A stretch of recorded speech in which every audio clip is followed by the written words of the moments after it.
agaba awo omuntu ekifo mu byobufuzi amuyambe okukyusa obulamu bw'abantu. Ekyokubiri, omukulembeze bw'agaba ekifo eri omuntu aba ayagala amuyambe okukyusa eggwanga, transform the society ku lw'obulungi bw'abantu.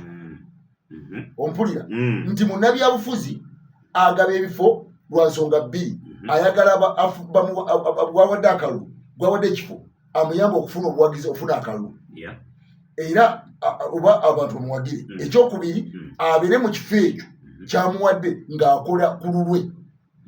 Naye omukulembeze erida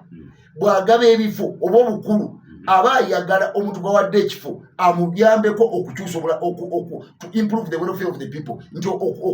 okumuyamba okusitula embeera z'abantu. N'ekyokubiri, gwabawadde ekifo amuyambe okukyusa society, transform the society. Kati olabye abantu bameka ba mirundi ebiri. Kati munnabyabufuzi ye bw'aba ng'ali mu byobufuzi, ekirowoozo kye kikulu aba aluubirwa kufuna kalulu, akolerera kalulu. Oyo ye munnabyabufuzi, a politician. Naye omukulembeze bw'aba ng'aweereddwa ekifo mu byobufuzi aba ayagala kukyusa bulamu bw'abantu, transformation of people. Era ebikuwa indicator, ebikuwa obubonero obulaga nti ono omukulembeze afaanana atya. Kati n'olwekyo bassebo ne bannyabo, kati bw'otunuulira abantu abakulembeze, kati twaddamu ne tubagamba nga tutandika, kubanga kino ekibiina kyegendereza, twabagamba nti mu byobukulembeze waliwo appointment za bika bina. Twabagamba waliwo kibayita bogus appointment, nti kwe kuwa omuntu ekifo ekitalina makulu. Ne bagamba nti waliwo ekirala kye tuyita welfare appointment, kwe kuwa omuntu gwewadde ekifo afunako okulya n'okufa ku bulamu bwe. Musajja wange awumulireko. Webale nnyo. Ekyokusatu, kwe kuwa omuntu ekifo bakita dam appointment oba promotion, kwe kuwa omuntu ekifo nga kyakiguumaaza.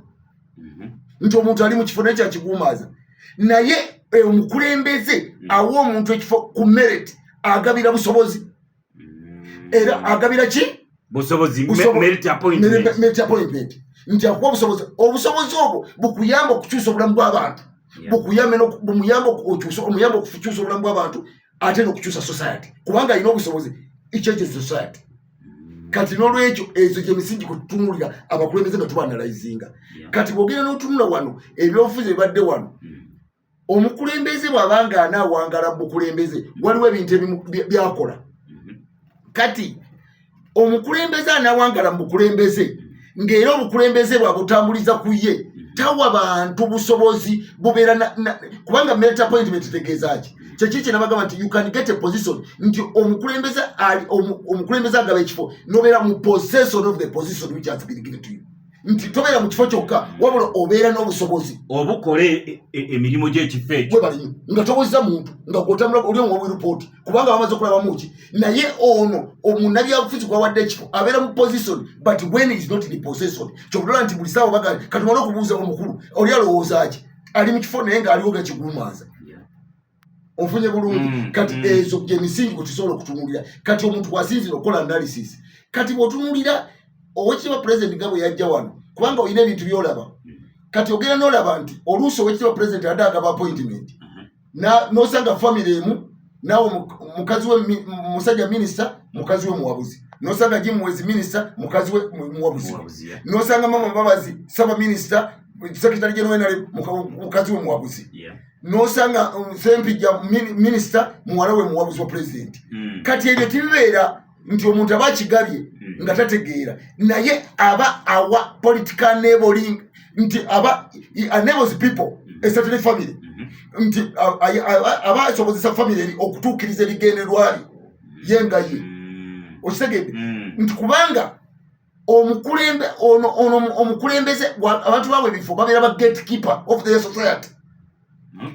Gatekeeper of the society kitegeeza nti bye bakola babikola ku lw'obulungi bw'abantu baabwe gye bava oba mu kitundu ekyo. Okitegeera olw'okuba nti babeera nga bafa ku bulamu bw'abantu bagala kukyusa n'ebiringa ng'ebyo, baba concerned ku nsonga ezikwata ku ki ku bantu. They become gatekeepers. Nti ekitegeeza nti be bali oku lw'abantu baabwe era buli kintu bakituusa kubanga bakikola ku lwaki ku lw'abantu. Naye kati bano babeera nga bali ku lwabwe. Kati kankulage, kati a politician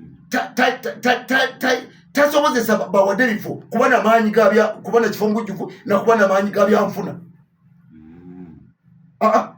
nti abasobozesa okubeera mu kifo ekifo ekyo kibayambe okubanga bagerera okukuta endigiri bafunayo omusaala omusaala okubayamba okujja ne bogerako n'abantu naye tebalina bintu byankulaakulana by'amaanyi mu bitundu byebasobola kukola mu bantu tebasobola kubanga tebalina busobozi but obusobozi balina bwa kuvuga motoka kutuuka banange nze ne minisita banange mugamba nti naye kamunire kamala ogenda era okola ki naye ono omukulembeze ali mu possession gwe basuubira bwajja mu kifo agakiro tukikole nekikola ki nekikolebwa kati kyovudde olaba nti wano mu Kenya bogenda mu Kenya nogenda mu Zimbabwe nogenda mu South Africa bw'otunulya baminisita baayo bw'otunulya baani they are gatekeepers nti babawa enabling environment bw'otunulya bamusalya Mudavadi bamuzinde muliro baani ayo abali mu Kenya nti Kenyatta yakulyetinga group n'azigaggawaza muri kabila z'enjawulo ne banga ba gatekeeper naye nga bajja muyamba okumobilizinga abantu bana okumobilizinga n'okumwifuukira ne bagati kati tukyakuwagira naye nga balina obusobozi mu bitundu byabwe kati bw'ojja wano omuntu anawangala kati ng'enteekateeka ya president bwe yajja wano yalina okusoboza kwa mirundi ebiri nti they can influence society ne bagikyusa embeera zaayo nga balina obusobozi nga ebifo bibalimu bawadde obusobozi to change society nti wano osobola okusanga ng'ekitundu kirimu baminisita bana basatu nga balina oluguudo lwa kilomita 10 nga lubafuukidde nga tebasobola dukola tasobola kuinfluencinga gavumenti netuteeka mu budget netukolebwa tekisoboka tasobola kwogera na minisita munne kuba ne minisita munne era nayita bali mu kategori ye tebalina busobozi kati bwogenda mu Kenya bwogenda mu Zimbabwe bw'osanga minisita oba gavana bane agalukola oluguudo lukola kubanga ali mu kifo mu bujjuvu is in possession of that position ate ng'akola kutransforminga ki era kyobawulaba nti batuuka n'ekiseera ne bawakanya n'abapresident bagatukuvuddeko tugenze ku mulala oba tukola byetukola ki kubanga they are empowered economically they are empowered politically okukyusa ki society naye kati eno kubanga baba baweeredde ebifo eno baba tebalina busobozi kubanga nabo baavu naye ono baba bateekamu busobozi kufuna welfare nakutereera nakulabeka ono gundi ye ajja kuba mudomo naye nga singa alowoozako ekirowoozo nti ngenda kwekyusiza ono omukulembeze nga tasobola kubanga economically empowerment tagikola ki tagiyina kati n'olwekyo bw'otunula appointment zibadde zikolebwa wano nga president zakola appointment zibadde zikola kumuyamba kubeera mu buyinza kunyweza buyinza si kukyusa society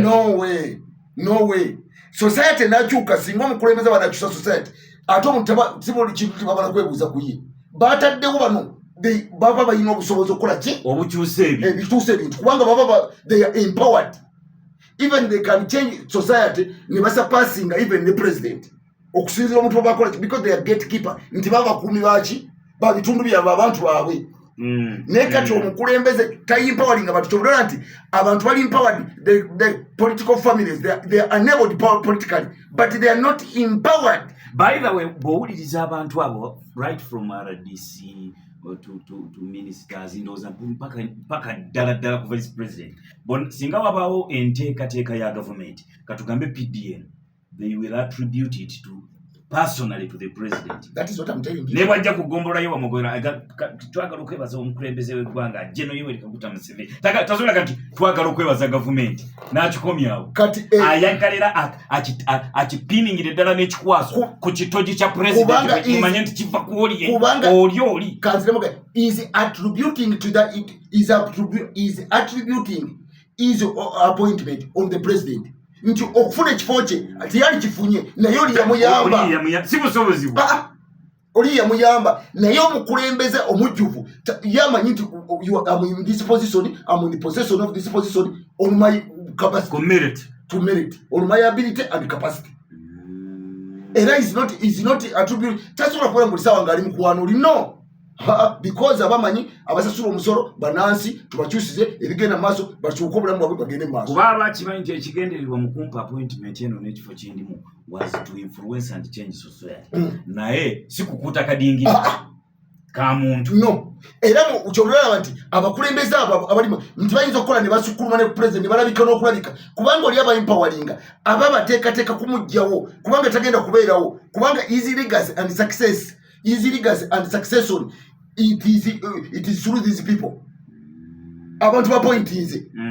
okiraba nti yeri gasi eja naafuna n'okutumuka kwe n'ogenda maaso bagenda kulabika bakola birabikira mu bano tugataka kubyogerera era bwe tubogera kyobudde nti bano bwe batuuka bagezo gati president oba minisita oba ni gwokoze bitu kuvaako tugenda ku mulala abantu bajja bagoberera kubanga n'okukola okukulaakulanya ensi kuba kuli attribution ku mitendera gyonna egyaba okulembeze buli muntu ekifo kyalimu kubanga lubanga lujegere kati okiraba wano nti emirimu egyalikoleddwa eddakiika 10 zitwala emyaka 2 kubanga bali mu kwebuuza kati bw'otunula kyobudolaba nti kubanga abasoma management ati ku level ewaggulu ng'eya university ngeri bayinza okuappreciatinga nti edda bwe twali tukola management twavanga bottom manya twavanga top to bottom naye in modern management kati tuva ku bottom manya up to bottom to up kitegeeza nti bye tuba tukola biva mu bantu kati bw'olinda ekiragiro omuntu ali Karamoja bw'analinda ekiragira endowooza n'omuntu ali Kampala gitwala ewe n'ali Masaka n'alire kibanga kitegeeza nti mulina enteekateeka uniform which is not the case kubanga buli kitundu kibeera ne uniqueness engeri ebintu byetaaga kikolebwe kati nolwekyo appointment president zadagaba ebbanga lyonna ekisooka kyeyasooka okukola kiri kimu yagana okuimpawalinga abantu empowerment kitegeeza kwe kusobozesa omuntu ayinza n'okukuyitako oba okutuka oba nakuyitako zirafa bakujjawo kyekiri kye nabagamba nti political power it is conservative nti obuyinza bw'ebyobufuzi bwe babusazeewo okubeera bwetaliza it is conservative itself kati what they do bawaabo abaana abanebolinga obuyinza obukubeerawo they just enable people abanakuma akaringi k'obuyinza nga kalyawo but they cannot empower people politically okujja okwenkana abali okwenkana n'oyo obuvunanyizibwa oba n'okumusa paasiga because it means the moment they equal that in they equal the power or they surpass the power then that power will not be there and the point of that power is to be there so you can see kati n'olwekyo appointment president zadagaba kyobulaba kati omuntu yenerabye ebyagudde ekiteezi ebiriruddawo oyinza okuga nti oyinza okulenya abantu ba KCC tosobola kubanga buli kintu kyonna they are not empowered okukola decision esobola kati nze nageze netunula Uganda netunula emukono netunula Arua netunula Masaka Kasasiro nenda bawuyandi crisis actually to prove the point nalaba Nabbanja ngaliko honorable Nabbanja prime minister ngaliko TV but she was attributing everything to the president. Kati this is danger. Chiba kyabulizima. Buli nsonga yonna gyerengera president yatukoledde bwati. President tumaze tulamuka. Kati ekyo kyabulabe. President Museveni twagala okumwebaza. Kati kyabulabe. What is that? Kyendalinga omusajja yabawa emirimu n'ebifu mukole. Naye yabawa nanti tabawadde ku mukola ngaba balowooza. Kubanga ekisooka babaweeredde emirimu tebalina capacity. Because abalina capacity they are not given in people they are not given a job kyekiri twatandika wano tubagamba 4 appointments kubanga abantu balina obyawula kubanga tebabimanyi naye kati kino kirina okubasomesa waliwo dame appointment nti ekyefaanaanyiriza nti oli minisita ne minisita wagude naye ono kyefaanaanyiriza ne baga nti ono bagita bogus appointment kirina makulu omuntu ali awo ne welfare afuna akokulya kati abo tebali empowered kati omuntu ali merit eyaweebwa ekifo mu bujjuvu simwetakisa kubuza president akola nga bwe kiri kubanga aliwo siku is not attributing his promotion or appointment on anybody he attributes that appointment to his ability and capacity so n'olwekyo kati sobola nalabye n'owekitiibwa ogundi ani nalabye owekitiibwa Bob Wine ng'aga nti abantu batandise okufuna bakenze ebifo ku lulwe nedda sibo gumula kajja eggulo Bob Wine yazze eggulo mu 2022 ntwogera systematically nti engeri gyewadde olaba abantu babanga bonna tiwali kyola nti omuntu bamugati getawe enkyosanga omuntu is nobody kubanga omuntu ali wali ali ku remote okisegere kyegamba oteka kubanga oli mukusi wandingidi kati kyekiri kyenaga nti erida bwabanga afunye okwolesebwa ateka okuseyalinga okwolesebwa okwo n'abantu oba nakakundi wadaki kati n'olwekyo bano bonna bolaba bawa appointment kigamba nti tebakiwanga tebamanyi bano baba bakubi bajita they cannot change the society kubanga baba lifalinga kwoli ate ono omukulembeze leader abawo abantu obukulembeze bamuyamba okukyusa society mu program gye twasomesezaamu ku appointments ezo nzijukira twayogera ku appointment obedde ogyebalama gye bayita constructive dismissal appointment nabadde nina gwenjogera naye to prove nti twatusomesa byali bituufu nabadde nina omuntu gwenjogera naye bano abafuna za appointment za assistant RDC oli nangamba nti naye waayi gundi okimanyi nti bamutwala ejini nayogera district yeewala ne mugamba naye kiba kiki ekyo naga ssebo kati appointment ogiraba gye baba muwadde baba gikuwadde nga kibonerezo nengamba linda ko batono nti omuntu appointing omuntu mu kifo naye ng'ekifo ekyo akimuwadde nga kibonerezo oba kumudimotinga kakati ate bali bamulondeddemu bo balowooza nti ono bamulonze kututuusaako buweereza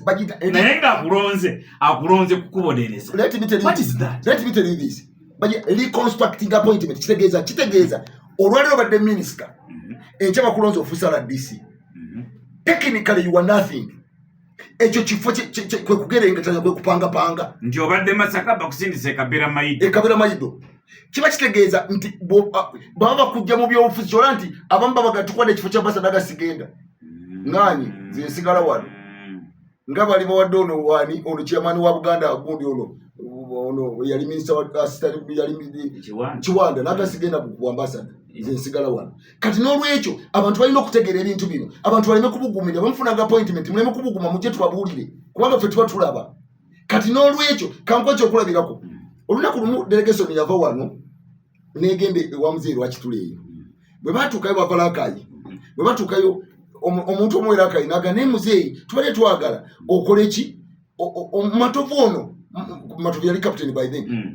captain Matovu ono naye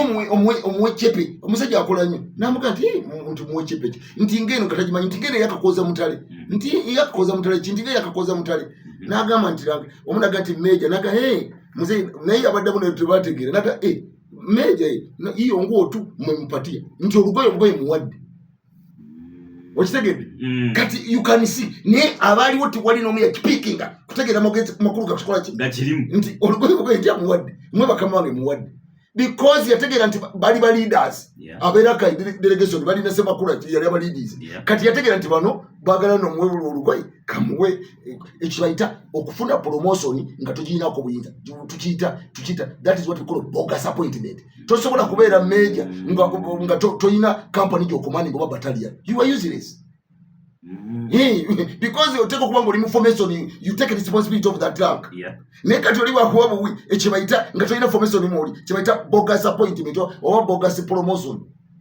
Kati abantu babimanyi naye mu kino ekibiina buvunaanyizibwa baffe ngaffe abasomesa liyo politika okubategeeza amazima gaki kubanga abantu baba beemulugunya naye nolaba omuntu bali mu kifo gundi n'osanga omuntu bali mu kusengula abantu nga baradisi baali bali naye nga talina power agenda okukwata ku muntu afuna simu alaala ogamba ote kati abasajja nga bakaddu bamuliro biri maaso bani bali nti gwoyo tomukwata nti ani agamba nti president mugamba nkubira essimu amanyi nti wendi wano kati abo tebabaagala ku bikozi ajja mubuuza kweyogera ngaani amanyi kino gavumenti fe twagireeta President Museveni atandikira mu nyumba waffe oyogera ngaani kati bano babatya kubanga bano bawadde ebifo babeera ne inferiority complex because they cannot confront those people kati baleeta bana bakazanyirize kyobola nti banoona olwolumala omweyanka gamuga gwe wategedde nti bakodde ekifo nze nakugambye ekifo ese mukama wange oluga twagala kusengula abantu ku nnyanja tubba abantu tubba amataka munange mukama wange sina kyenjogera nga olaba abantu bali before but they don't have the capacity okukola policy empandiika naye bagomera policy zitali ki ezabali abali mu underworld kati n'olwekyo appointment ezikoleddwa singa zali effective wali badde olaba ebituuka mu society naye ekiremesa nnyo okuwaka ekigenda mu maaso ekintu bwe kijja katumala okubuuza omukulu ekintu bwe kijja omukulu alowooza ki kati ekyo kiri so dangerous because omukulu oba leader omanya politician omukulembeze bw'aba leader ase yalinga okolesebwa kwe n'abantu batambula nabo basaserodoti be basobola okusasanya enjiri n'okulwana oba ki okugiteeka mu bantu kati the moment abantu babanga bagoberera bugoberezi oli aya aga nganza abadde wano siina kennina siina bwendi sisobola nakwogera kubanga okuba wabira ebifo abamu ebifo bogus appointment dama appointment ne welfare okubawa platform osobola okucommunicatinga n'abantu naye bano abantu abali merit abali ability ne batalina appointment can come in the public and articulate issues which is affecting the population and the population picks up his opinion and direction which is giving them okitegere kyegamba nti bano baba tebalina busobozi babateekako kabanga nkaka kamuli akamuwa nti badanga omukulu aliwo kayogereko asobole okutuukiriza ebigendo byoli okukugira obuyinza okwagera okukola ki kati n'olwekyo mu bufunze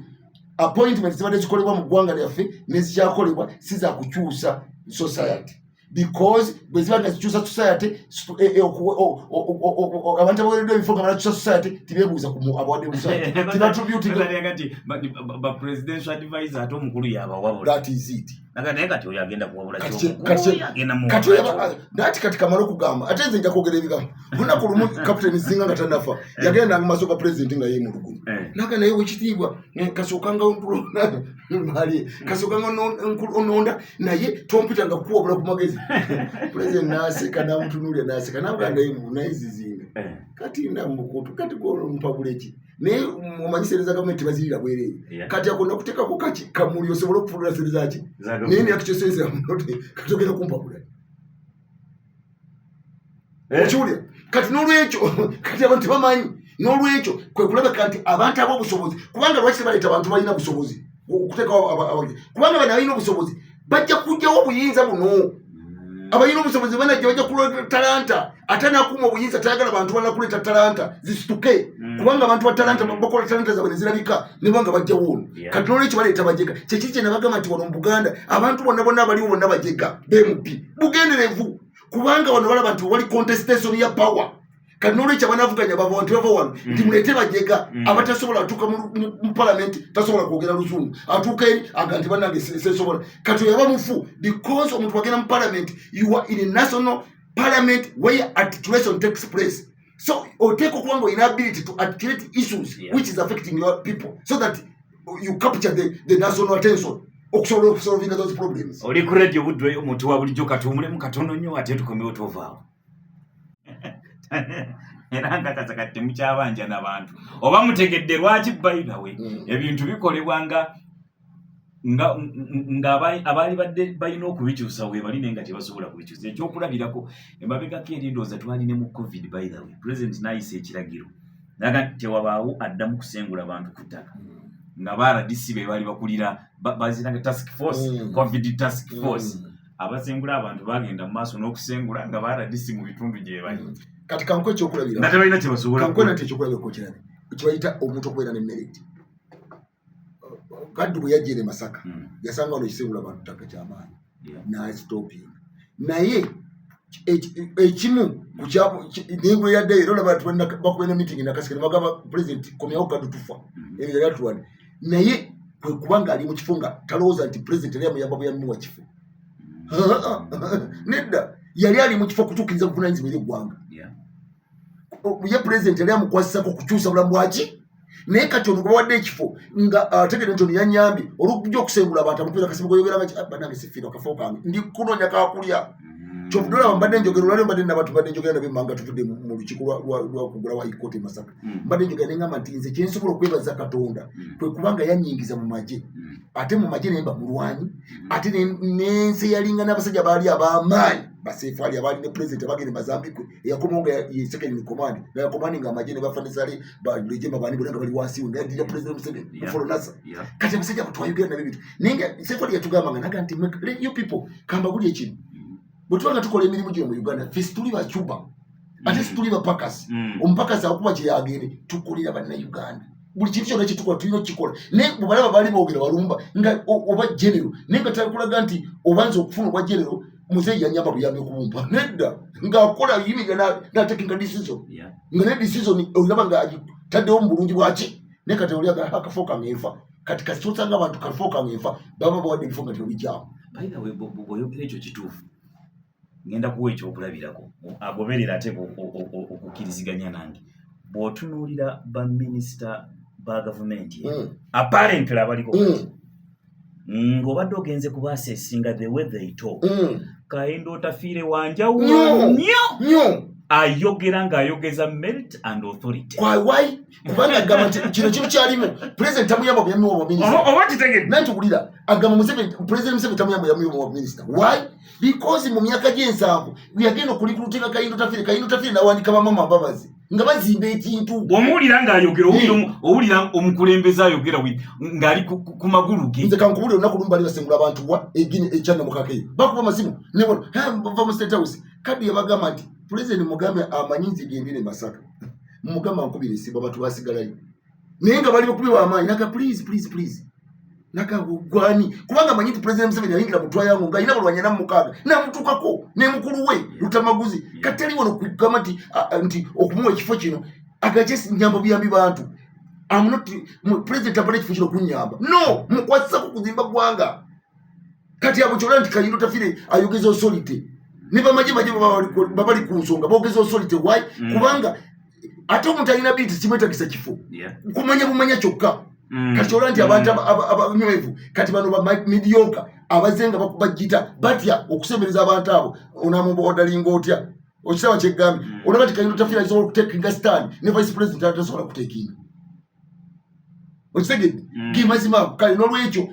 nti abakulembeze omubabala buli muntu alina okulaba naye nga kyenjagala okubategeeza nti kwega kintu kyamakulu nnyo society n'akyuka okuteekamu abantu ab'embavu naye buli kintu kiriko omuwendo nti abantu baba basazeewo okunyweza obuyinza kirina kyekikosa abantu kati waliwo prime minister kati omukulembeze wa Bangladesh bamwita Kiwanataka professor naye bamutaddeko abatalabangako munabyafuzi naye yagamba nti ensi tiyalibadde bwavu naye enteekateeka y'ensi n'abakulembeze baleetera abantu okwavuwala in fact yafuna omudaali gwa Nobel Prize okutransforminga Bangladesh abali baavu yaleeta table banking n'okuleeta microfinance yazeta musi yonna oyo professor era kyebaba bamuyise tuyambe naye naga nti obwavu obuli mu bantu buleetebwa bapolitician si bakulembeze yagamba bapolitician bannabyabufuzi naye abakulembeze they change the life of their people and they transform their respective societies. Oli ku radio Buddu omuntu wa bulijjo yitira ku noti 752889 55 ne noti 78 57728 zisimu zoyitirako ekibiina kyaffe tukiguddewo radio Buddu.